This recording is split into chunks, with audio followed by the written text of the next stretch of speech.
Pakita ko sa inyo na yung metro station dito sa New Delhi. So eto, magbubuko juice muna tayo bago ang lahat para stay hydrated tayo mga neng. Hiniram ko nga yung card ni Kapil kasi yung card ko ubos na, kakagala ko. Ayan, naubusan ako ng balance. Sobrang lawak nung train nila dito. May mga color-coded lines para hindi ka maligaw. And then may 256 station. Wow. O diba, ang laki, imagine. Ito mga neng yung labas niya. So bago kayo makapasok doon sa loob ng train, meron pa siyang isang pintuan para talagang safe kayo. So mabilis din siya mga neng. Tapos syempre yung loob niya aircon din.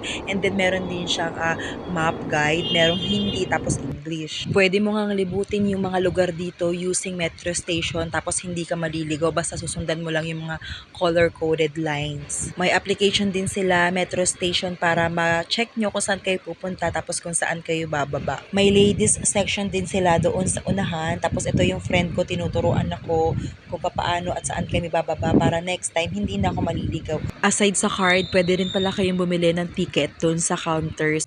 Pakita ko sa inyo yung Delhi Metro Station mga neng. So eto siya.